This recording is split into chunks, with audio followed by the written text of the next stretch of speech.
복되신 하나님의 말씀은 누가복음 21장 1절에서 4절 말씀입니다. 예수님께서 예루살렘에 입성하신 이후에 참 많은 일들이 있었던 것 같아요. 그렇죠? 예수님이 성전에 입성하셔서 이제 성전 정화 작업을 하고요. 또 거기서 말씀을 가리킬 때에 이제 제사장들과 바리새인, 서기관 이런 사람들이 와서 예수님이 가르치는 것을 이제 힐랄하죠.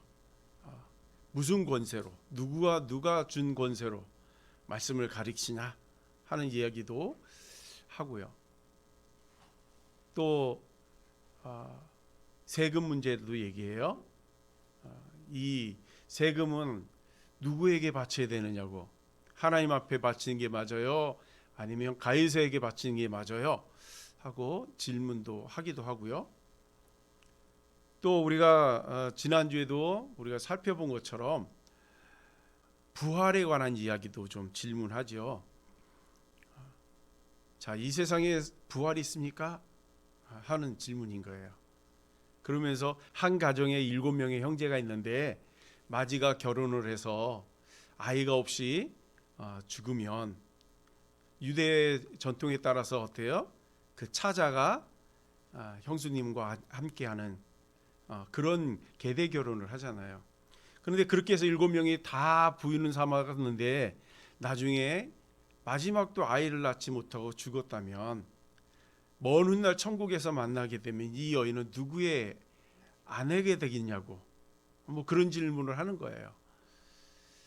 질문 하나하나가 다들 우리가 알다시피 대답하기가 좀 힘든 질문들 아니었어요? 이렇게 힘든 질문을 할 수밖에 없었던 것은 예수님은 어떻게 하면 올무에 매일까 연구하고 한 질문이기 때문에 그래요. 그냥 우리가 모르는 거 있으면 이거 뭐예요? 하고 물어보는 정도면 대답하는데도 문제가 없죠. 어려움도 없고요. 그렇죠? 근데 지금 어떻게 하면 예수님을 올무에 매일까 연구하고 만들어낸 질문이기 때문에 대답하기가 그렇게 쉽지 않은 거죠. 그렇지만 예수님은 어땠어요? 그들의 질문에 하나도 답 안 한 게 없이 다 하고 할 때마다 그들은 어때요? 오히려 감동했다고. 책 잡을 만한 일들이 없었다고. 그래서 예수님을 올무에 잡으려고 왔던 사람들이 아무런 실적도 없이 다 돌아갔다는 얘기죠. 자, 그렇지만 예수님도 대답하는 동안에 얼마나 힘들고 지쳤겠어요. 그렇죠? 그러니까 이제 예수님도 그 모든 질문 다 물리치고 나서 약간의 쉼의 시간이 좀 있었던 것 같아요. 그래서 예루살렘에 어떤 한 모퉁이에 앉아 계셨는지 서 계셨는지는 잘 모르겠지만 좀 쉬시면서 눈에 들어오는 한 장면을 보게 됩니다. 목격한 그 장면이 뭔가 했더니 이제 연보하는 사람들을 이렇게 보고 있었던 거죠.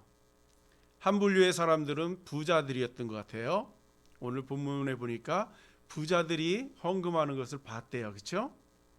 두 번째 분류의 사람은 가난한 과부가 헌금한 것을 봤다. 이렇게 이야기를 합니다. 자, 부자가 헌금하는 것 멀리서 보면 보였을까요? 어땠을 것 같아요? 아마 예수님이 부자가 헌금했다라고 표현했을 때는 옷을 잘 입은 사람들일 거예요. 그렇죠? 옷을 잘 입고 그리고 뭔지 모르지만 좀 귀티나 보이고 그런 사람들이 와서 헌금을 하는 것을 보셨을 거예요. 그러니까 부자들이 헌금했다 이렇게 얘기하는 거죠. 또 반면에 가난한 과부가 와서 헌금을 했다 이런 얘기를 해요. 이 부분에 있어서 저는 좀 궁금한 게 있어요. 뭐가 궁금하냐면 가난한 사람은 물론 아까 그 부자는 귀티나게 옷을 입거나 이렇게 봤을 때 멀리서 봐도 옷 매무시가 좀 비싼 옷인데 느낌이 오잖아요. 그렇죠? 그런데 가난한 사람이라고 하면 반대일 거 아니겠어요? 허름한 옷을 입었다든지 아니면 누빈 옷을 입었다든지 그런 옷을 입고 오면 저 사람 가난한 사람이야 쉽게 좀 알 수 있어요. 그런데 궁금한 건 뭐냐면 그 가난한 사람이 과부인지 어떻게 아냐는 거예요. 멀리서 이렇게 헌금하는 거 보고 아, 저 사람은 과부야. 어떻게 알았을까요? 네, 저는 그게 좀 궁금해요. 어쨌든 간에 지금 부자와 가난한 사람이 와서 지금 헌금을 합니다. 이 헌금함을 예수님이 볼 수밖에 없었던 것은 이 예루살렘 안에 이방인들이 오는 뜰이 있어요. 그 뜰에 이제 나팔 모양 있잖아요. 동으로 만든 나팔 모양의 헌금이 13개가 이렇게 배치되어 있어요. 그러니까 사람들이 들어오면서 헌금을 하는 거죠. 자, 그런데 뭐로 만들었다고요? 동으로. 왜 동으로 만들었을까요? 나무 같은 거로 만들면 좋았을 텐데. 오래되면 비 맞고 썩고 그러기 때문에 나무로 못 만들고 동으로 만들었다. 예, 우리 집사님은 참 순수해요. 그렇죠? 대부분 다 그때는 동전이기 때문에 누민 소리가 나요. 근데 만일에 부자가 와서 돈을 넣으면 어떨까요? 짱랑짱랑짱랑짱랑 막 이런 소리가 났겠죠. 그런데 둘의 돈을 넣으면 어떤 소리가 날까요? 소리가 차이가 있을까요? 없을까요? 네, 있죠. 그거를 통해서 아, 저 사람이 헌금 많이 했구나. 저 사람은 좀 덜 했네. 이게 구분이 된다는 거죠. 어찌됐든 간에 지금 이제 두 분류의 사람들이 와서 헌금을 하고 그 헌금하는 모습을 예수님이 지켜보셨어요. 그리고 예수님은 그 부자 사람들보다 가난한 그 과부에게 더 집중을 하세요. 그 과부가 과부인지 아닌지 우리는 눈으로 확인이 안 되죠. 그렇죠? 그러니까 이렇게 말씀하시니까 아, 이 사람은 가난한 과부구나 이렇게 우리는 알 수 있는데 만일에 그 자리에서 제가 봤을 때 그 여인을 보면 가난한 것쯤은 알 수 있을 것 같아요. 옷이나 메모시를 보면 그리고 씻었는지 안 씻었는지 화장을 했는지 안 했는지 보고서 아, 이 사람 가난하구나 아니다 이건 좀 구분할 수 있을 것 같아요. 그런데 과부인지 아닌지는 이제 추측을 하겠죠. 저 같은 경우는 모르니까 저 사람이 과부 아닐까? 뭐 이런 정도? 그런데 예수님은 그냥 명확하게 말씀하세요. 가난한 과부라 이렇게. 어떻게 그렇게 명확하게 예수님은 찝어서 말할 수 있었을까요?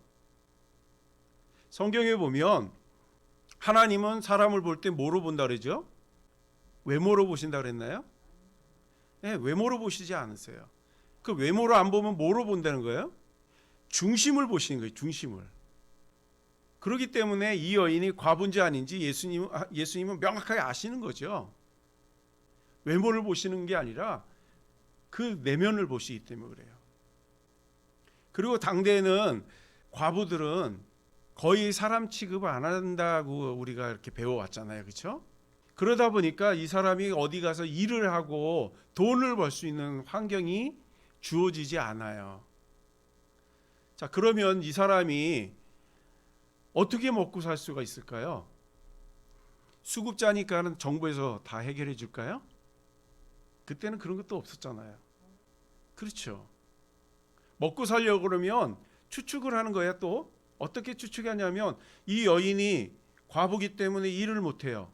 그렇다고 정부에서 주는 것도 없어요. 그럼 어떻게 먹고 살지? 하면 구걸하는 일밖에 없겠죠. 길거리 가서 구걸을 하는 거예요. 구걸하는데 그냥 사람들이 구걸하니까 그냥 뭐 돈을 막 듬석듬석 주고 갈까요?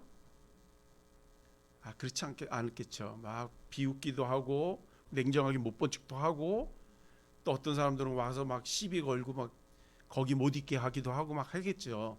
그런 수모를 다 겪는 거예요. 그러면서 조금씩 모은 그것이 이제 두렙돈이라는 거예요.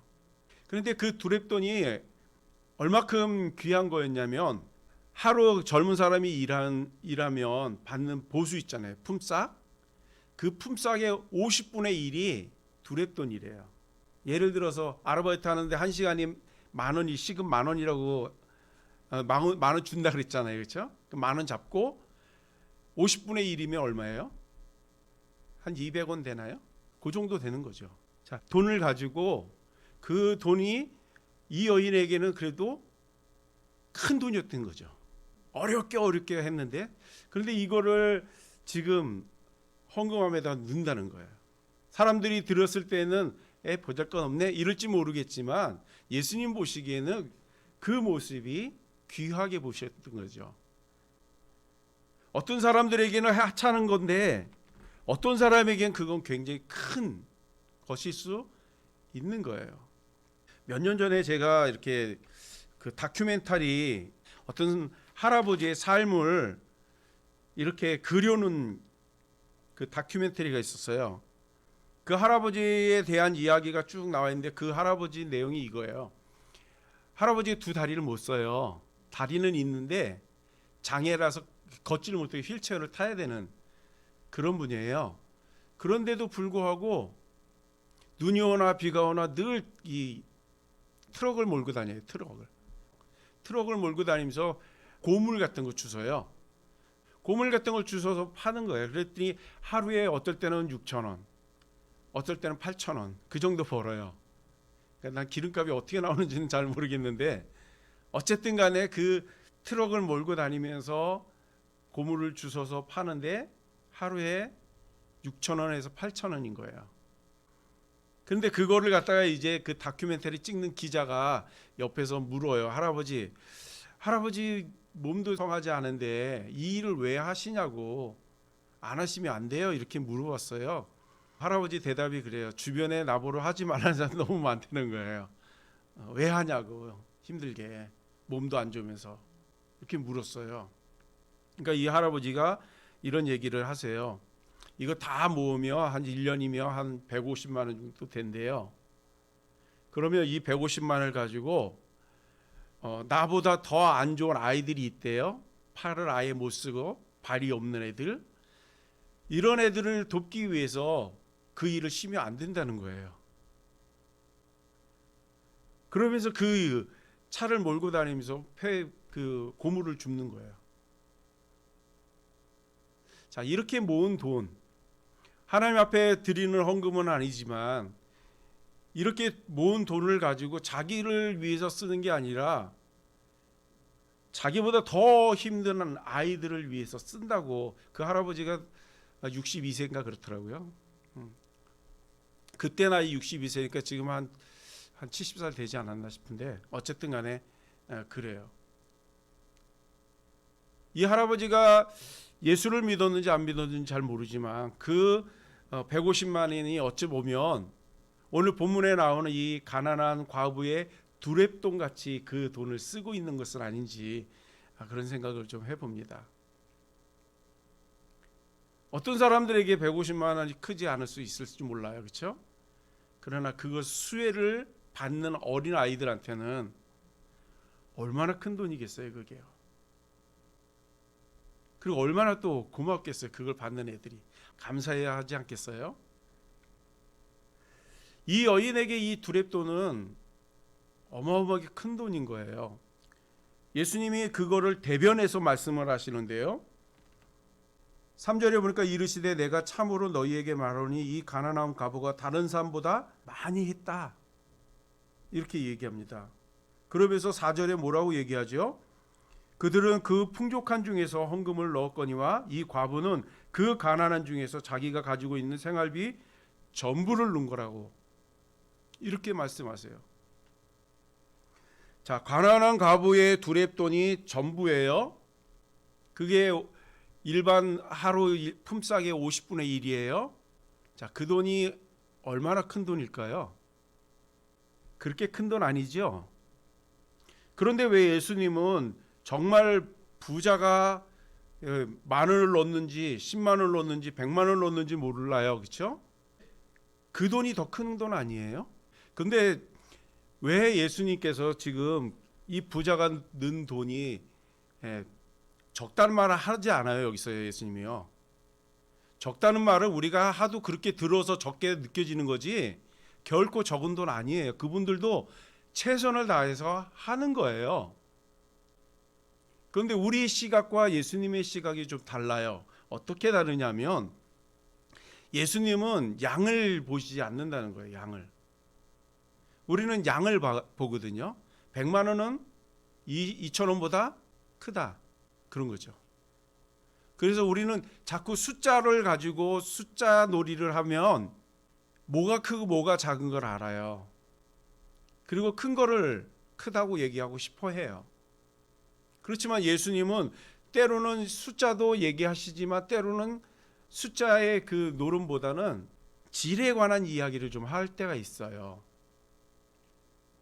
오늘 이야기도 어떻게 보면 그런 것 같은 거죠. 예수님의 비유 가운데 이런 비유가 있습니다. 마태복음 20장에 나오는 비유인데요. 포도원의 농사가 아주 잘 됐습니다.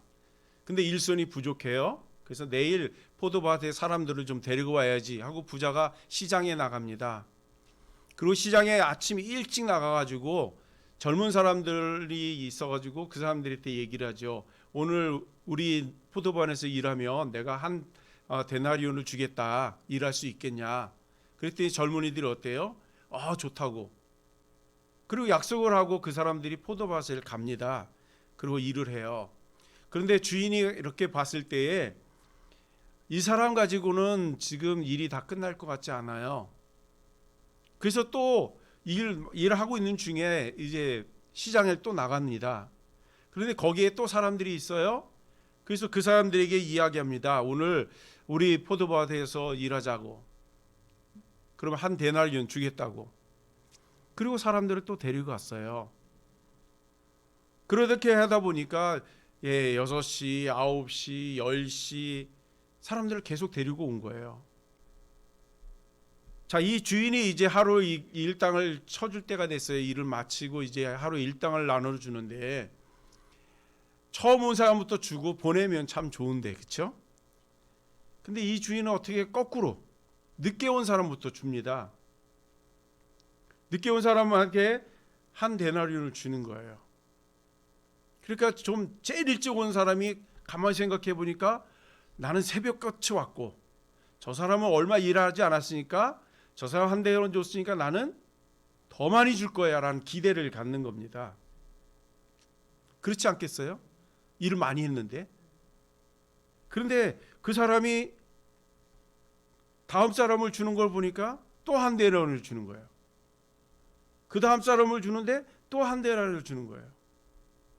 그 내 차례가 됐는데 나에게 한 데나리온을 주는 거예요. 그럼 속이 상해요, 안 상해요? 왜 상하죠? 약속이 있잖아요. 약속. 한 데나리온 줄 거야. 약속을 했잖아요. 근데 왜 배가 아프죠? 우리가 숫자로 생각해서 그래요. 나는 몇 시간 더 했어.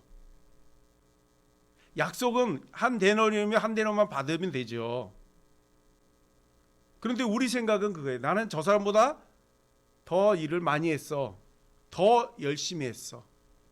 난 저 사람보다 더 나아. 이런 거죠. 그러다 보니까 이 사람이 좀 삐졌어요. 그 주인한테 따지는 겁니다. 내가 얼마나 열심히 했고 얼마나 오래 했는데 저 사람하고 어떻게 같이 이 한 데나리온을 받을 수 있느냐고요. 그러나 이걸 법정으로 가지고 가면 누가 이길까요? 주인이 이기죠, 당연히. 왜요? 계약서를 썼잖아요. 한 데나리온. 그런데 우리는 자꾸 그 개념으로 보지 않는 거예요. 부자가 돈을 넣었을 때 10만 원을 넣었으면 당연히 두 데나리온보다는 거의 뭐 100배 정도 차이가 나지 않을까요? 당연히 많이 냈죠, 이 사람이. 그런데 지금 예수님이 그 헌금하는 사람들을 보면서 하고 싶은 말씀이 있었던 거예요. 돈을 많이 넣냐 안 많이 넣냐 그거를 얘기하려고 하는 게 아니에요. 지금 예수님이 누구 때문에 예루살렘에 와서 힘든 시간들을 보냈죠? 아까 우리 서두에도 얘기했던 것처럼 종교 지도자들을 유대인의 지도자들이 와서 계속 예수님한테 질문하는 난해한 질문하고 힘들게 하고 막 그러잖아요. 그 이유가 뭐예요? 자기들의 권위, 권력 갖는 걸 뺏길까 봐, 기득권을 뺏길까 봐 예수님을 올무에 잡으려고 하는 거잖아요. 그렇죠? 왜요? 그 사람 왜 그거를 예수님 앞에 내려놓지는 못해요? 원래 예수님이면 예수님 앞에 내려놔야 되는 게 맞잖아요. 그런데 왜 안 내려놓죠? 왜 예수님은 오히려 올무에 가두려고 그래요? 예수님의 그 모든 것을 자기들이 가지고 싶은 거예요. 그래서 우리 포도나무 비유에서도 우리 살펴봤잖아요. 주인이 포도밭을 맡기고 멀리 갔는데 이제 세금 받을 때 돼서 종을 보냈더니 주지 않고 때리기만 하고, 그래서 나중에 아들을 보냈더니 저 사람은 상속자니까 저 사람 죽이고 우리 이거 그냥 다 뺏어가자. 그거 우리가 말씀을 나눠봤잖아요. 지금 그 일을 하고 싶은 거예요, 이 사람들이. 그런데 지금 예수님이 부자와 그 가난한 사람을 두고 듣고 있을 서기관이나 바리새인이나 이런 사람들에게 이 이야기를 하는 거예요. 부자는 하나님의 것을 내 것이로 생각한다는 거예요. 그러나 이 과부는 어때요? 주신 이도 하나님, 걷어가시는 이도 하나님, 내가 먹든지 마시든지 무엇을 하든지 하나님께 영광을 돌리는 일, 그것이 내가 해야 할 본분인 것을 이 가난한 과부는 알았다는 거죠. 그러다 보니까 지금 예수님 앞에 내 전 재산이라고 생각하는 모든 것을 놔도 아깝지 않은 거예요. 왜요? 하나님의 것이니까. 그러나 부자들이 생각할 때는 하나님의 것이 아니라 내 것으로 생각하니까 아까운 거예요. 아까운 거예요. 지금 본문 가운데 예수님이 지금 부자들을 책망하고 있나요? 혼내는 거 아니에요. 우리는 자꾸 부자가 지금 야단 맞는 것처럼 보이는데 지금 예수님 부자들한테 야단 안 쳐요. 돈을 적게 넣었다는 말도 하지 않아요. 단지 과부가 더 많이 넣었다라는 얘기를 하고 싶어요. 그런데 그 정말로 그 숫자적으로 많이 넣은 게 아니라 하나님에 대한 그 신앙의 마음을 보셨다는 거죠. 이 과부는 하나님 앞에 모든 것을 드려도 아깝지 않다는 마음이 있어요. 그래서 자기가 어렵게 얻은 거지만 최선을 다해서 하나님께 드렸다는 거예요. 그것이 예수님은 감동이 되었다는 거죠. 그래서 이 오늘 헌금하는 사람들 중에 이 과부가 제일 많이 낸 거야, 이렇게 말씀하시는 거예요. 또 하나 의미가 있다면 아까 우리 차 집사님이 열심히 말했던 그거예요. 부자는 1억이 있고 2억이 있고 뭐 10억이 있고 100억이 있을 수도 있어요. 그렇다고 해서 뭐 100억 다 집어넣지는 않았으니까, 그렇죠? 그렇지만 이 과부는 어때요? 갖고 있는 게 두레돈이 전부 다인 거예요. 그래서 그 다 하는 거예요, 그걸. 그랬을 때에 양을 보는 거죠. 어떤 게 더 많아요? 숫자적으로는 부자가 많이 넣었어요. 그렇지만 전부냐 아니냐에 대해서 우리가 이야기한다면 과부는 전부 다인 거죠. 그랬을 때 이거를 의미상으로 봐야 돼요. 전부라고 하는 차원에서 보는 거죠. 일부가 아니라. 일부는 많은 것 중에 조금이에요. 그렇죠? 근데 전부는 갖고 있는 거 전부 다인 거죠. 그랬을 때 지금 이 여인이 갖고 있는 것 중에 전부 다 드린 것을 예수님이 기쁘게 받은 거예요. 요거하고 좀 비슷한 맥락의 이야기가 성경에 기록되어 있어요. 엘리야가 사르밧 과부 집에 가잖아요. 그랬을 때 사르밧 과부가 나에게는 기름 조금하고 밀가루 조금이 있는데 이거 갖고 떡을 만들어서 우리 아이랑 둘이 먹으면 더 이상 먹을 게 없어서 이제 죽게 생겼다, 이런 얘기를 하잖아요. 그러면서도 그걸 어떻게 해요? 하나님의 사람인 엘리야에게 떡을 만들어서 다 줘버리거든요. 지금 나하고 아이가 먹을 건데 요거 먹으면 나 죽을지도 모르는데, 그러면서 그걸 다 해서 엘리야에게 주거든요. 그랬을 때 엘리야가 눈물 흘리면서 빵을 먹어보지 않은 사람은 이런 거 논하지 마, 뭐 그런 얘기하는 것처럼, 그거 받으면서 엘리야는 무슨 생각을 했을까요? 기도를 참 많이 했을 것 같아요. 하나님, 저 과부가 자기 먹을 것도 없는데 지금 나에게 이것을 줍니다. 하나님, 이거 어떡하죠? 기도하지 않겠어요? 물론 하나님은 그렇게 될 거라는 거 다 알고 보내신 거예요. 왜냐하면 글로 가라고 했으니까. 그랬을 때 그 과부가 안 돼요, 이거는 우리 아이가 둘만 먹고 끝이기 때문에 안 돼요 라고 했다 그러면 뭐 그거에 대해서도 또 뭐라고 할 사람 없죠. 그런데 이 과부가 하나님을 사랑하는 과부였고 하나님께 모든 것을 드려도 아쉬울 게 없다라고 생각하니까 오늘 본문에 나오는 이 과부처럼 다 드린 거예요. 그랬을 때 하나님이 어떻게 해요? 그에게 은혜를 베풀어 주시잖아요. 가뭄이 다 끝날 때까지 굶지 않게 해주셨어요. 하나님은 우리에게 뭔가를 요구할 때가 있어요. 우리의 상황을 몰라서 요구하는 게 아니고요, 다 알면서도 요구하셔요. 그러면서 우리가 순종할 수 있는지 우리의 믿음을 가끔 달아볼 때가 있어요. 그랬을 때 사르밧 과부는 합격을 한 거죠. 그렇죠? 그러니까 하나님이 그에게 축복을 허락하시잖아요. 오늘 본문에 나오는 두 렙돈의 과부는 모르겠어요. 헌금하고 난 이후에 사르밧 과부처럼 하나님이 막 어마어마하게 축복을 하셨는지는 잘 몰라요. 왜냐하면 성경에 기록이 없으니까. 그러나 분명한 것은 예수님은 우리와 늘 함께 하신다고 말씀하셨고 우리의 모든 것을 아신대요.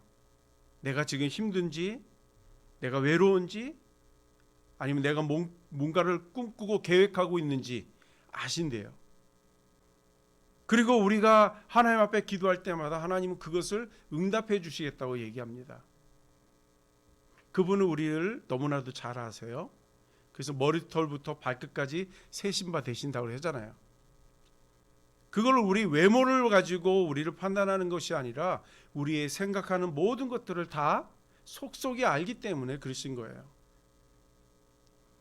그렇다면 오늘 우리가 이 시간에 깨달아야 할 은혜가 있습니다. 그게 뭐냐면 하나님께 드릴 수 있는 것은 하나님께 드리는 거예요. 아낌없이.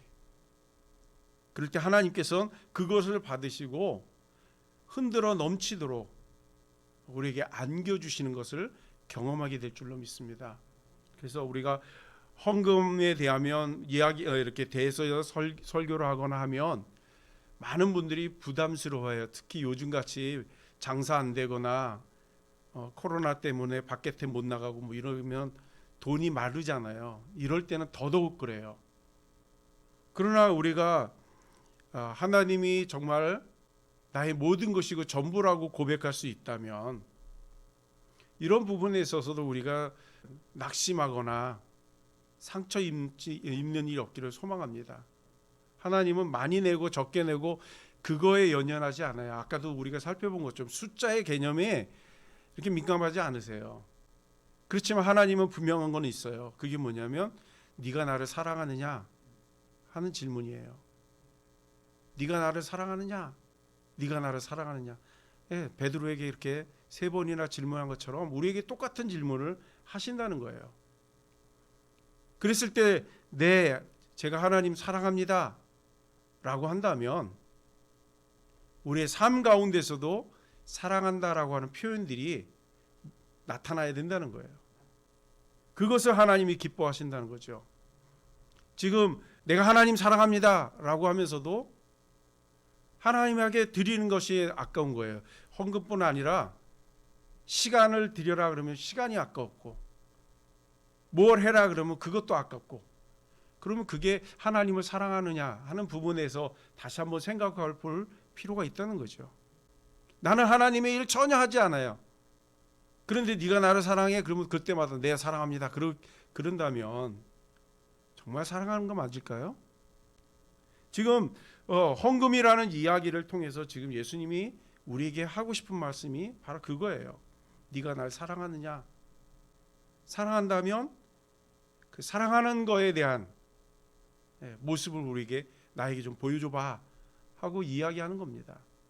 사랑하는 여러분, 우리 예수님이 언제든지 우리에게 이런 질문을 한다 그러면 우리가 사르밧 과부와 같이 오늘 두 렙돈을 하나님 앞에 정성껏 드리는 이 과부와 같이 대답할 수 있는 은혜가 있기를 주님의 이름으로 축복합니다.